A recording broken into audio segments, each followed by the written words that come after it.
Bismillahir Rahmanir Rahim. We begin with Allah's blessed name. We praise Him and we glorify Him as He ought to be praised and glorified.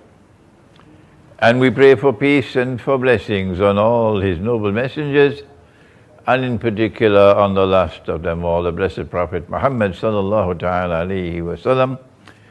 As we greet you on this, the 7th day of the month of Shawwal in the year 1442, I believe it's the month of May in 2021, and I'm greeting you from the city of Lahore in Pakistan, the famous city of Lahore. And I'm back in Lahore after some 20 years.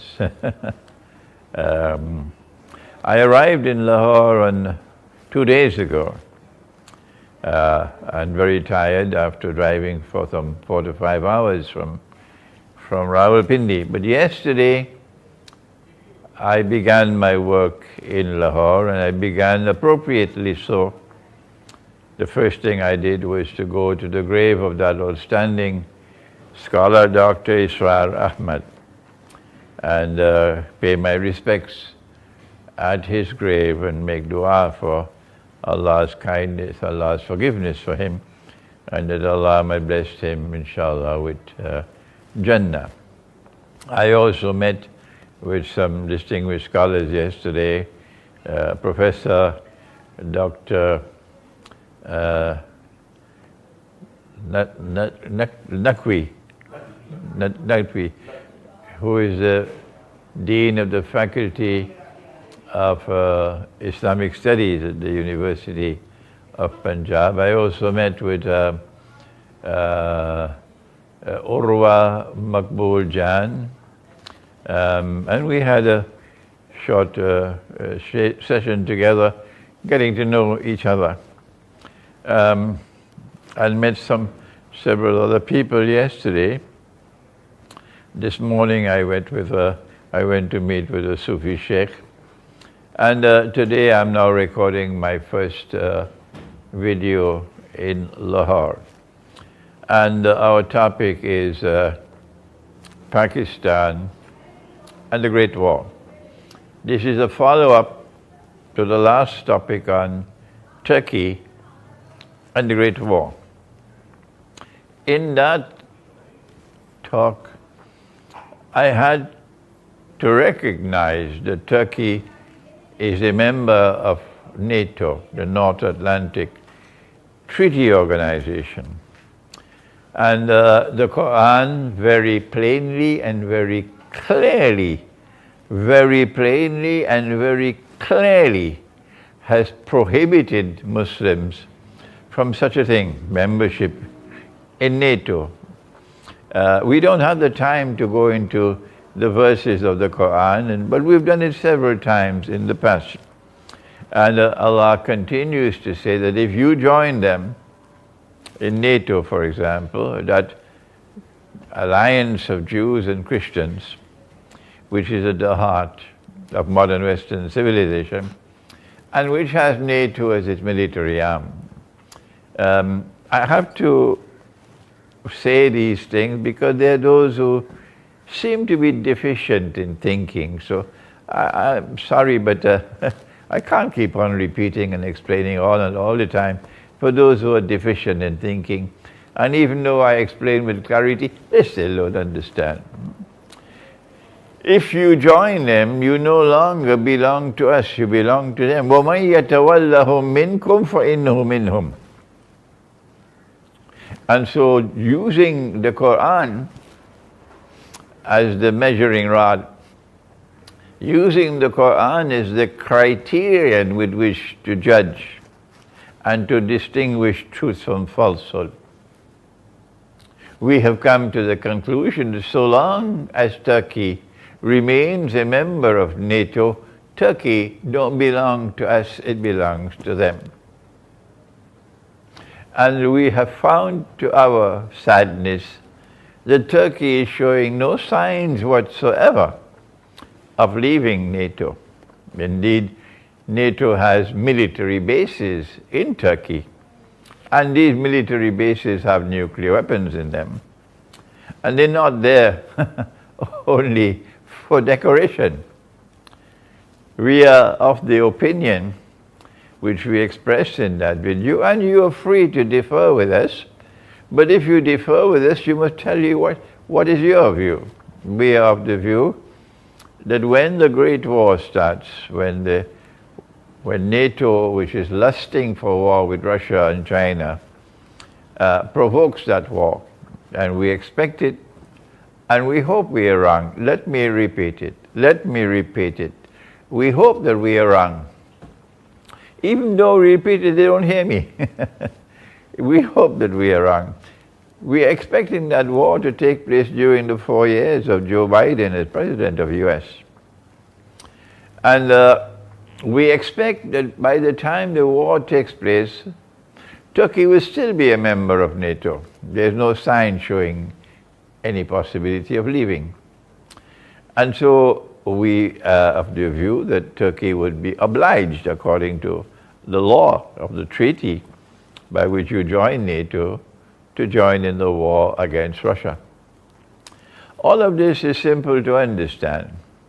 It doesn't mean that I am against Turkey or against this one or against that one or against the Ottoman Empire. Nonsense. This is an analysis. And we have said, and this is our view, and we are sharing our views with you. And it is only to Allah's kindness that now there is an increasing number of people around the world who respect my views. Thank Allah for that. Yes, I know we have critics and critics and critics, but the Arab expression is, the dogs keep on barking, but the caravan moves on. And we thank Allah that more and more people are showing respect for my views. And that is that Russia is now the most powerful military power in the world. And there is much in Surah An-Naml to explain that. And that if Turkey joins in the war against NATO, then nuclear missiles will fly from Turkey against Moscow. So will Russia sit with its arms like this, folded, with Turkey, NATO's missiles, nuclear missiles flying from Turkey to Moscow and to Russia? The response, I believe, from Russia would destroy Turkey. This is my opinion. The Turkish army, the Turkish armed forces will be decimated. I'm not saying this because I don't like this one or don't like that one. I'm telling you, this is my military analysis. And I concluded that it is perhaps because of Turkey's role in the Great War.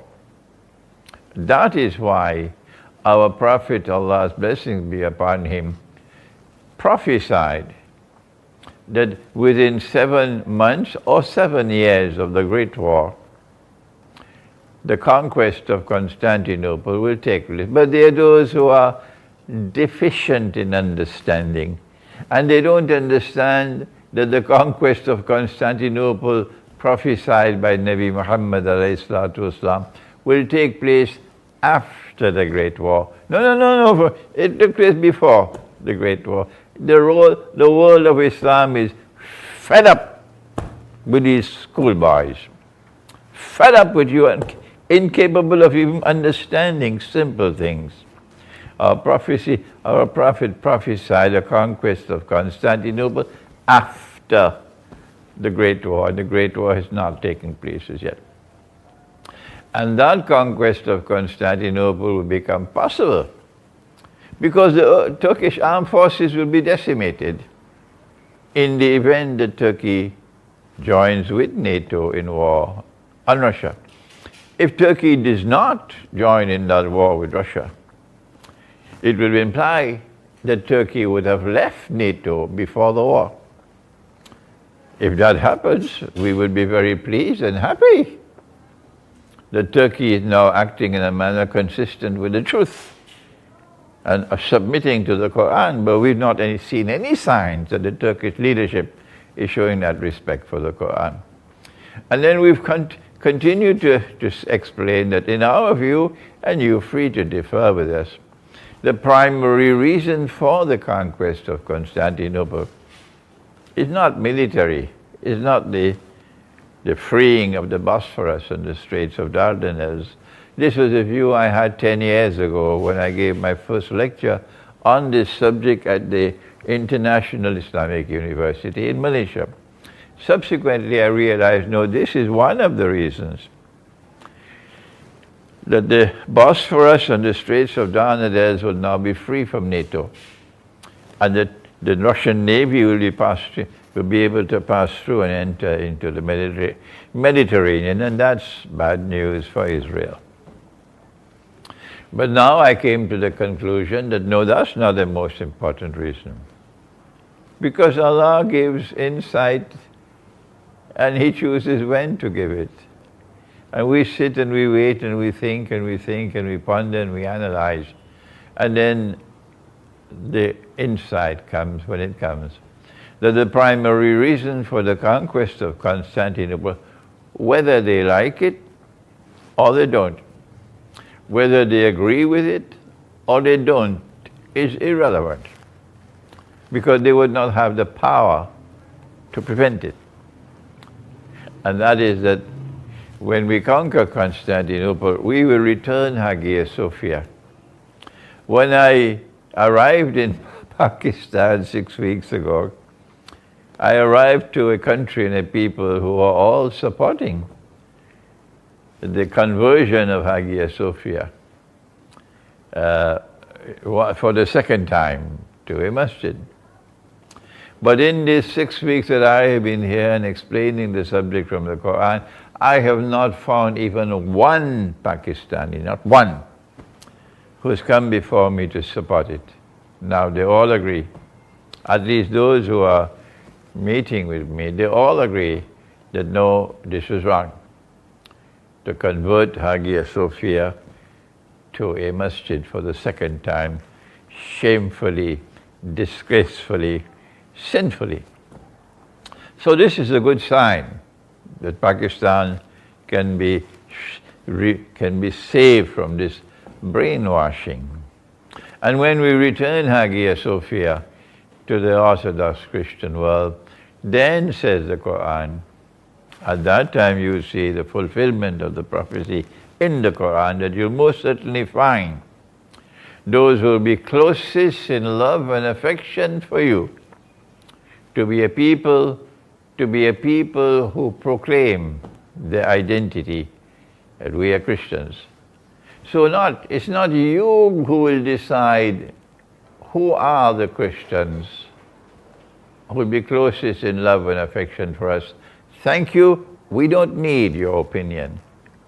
Thank you, keep your opinion to yourself, because this is the Quran. The Quran is not telling us that you will identify those Christians for us. So show respect for the Quran. The Quran is saying that they will themselves proclaim, we are Christians. And that's how we know them. They will proclaim, we are Christians. And we are the ones who are closest in love and affection for you. And I am seeing the sign that it is indeed the Orthodox Christian world, and the return of Hagia Sophia to them. 600 years after it was taken from them, shamefully, disgracefully, sinfully, it's now returned to them. And they will be crying. There'll be tears flowing in the whole Orthodox Christian world. They will be crying and crying and crying when we return Hagia Sophia to them, even when they have not as yet received it. And they're listening to these words of mine in Greece, in Thessaloniki, and as they listen to this video, they will be crying. They'll be crying. So tell those who celebrate the conversion of that Christian cathedral to a masjid, tell them they got just a little time left to continue with their nonsense. And then we'll get rid of them. And when that Christian world draws closer to us with love and affection, we ended by saying that the alliance, the friendship and alliance between the Ummah, the community which follows Nabi Muhammad alayhi salatu wasalam, and the Ummah or the community which follows Nabi Isa alayhi salam, in the same deen of Islam, these two communities will come together in friendship and alliance. But when we come to Pakistan, we have a different story now. Because Pakistan is not a member of NATO. Well then, how does Pakistan prepare for the Great War? We don't know to what extent Pakistanis have studied the subject from the Quran. We don't know. And while there are so many who would listen to this video, and they already know the subject because of my book, which you see on the screen just now, the Quran, the Great War, and the West. You see it on the screen just now. This book was written perhaps 2-3 years ago. And we take the verses of the Quran which are directly connected with the Great War.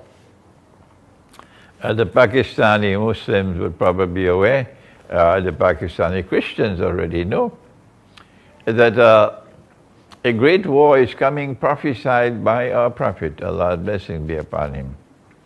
But he called it the Malhama. And they, the Christians and the Jews, they call it Armageddon. Pakistan would know that our Prophet has prophesied that this war would be unlike any other war there's ever been, and any other war that there will ever be. It will be a one-time event in history, similar to when Gog and Magog are released, and they spread out all over the world. That would be a one-time event in history.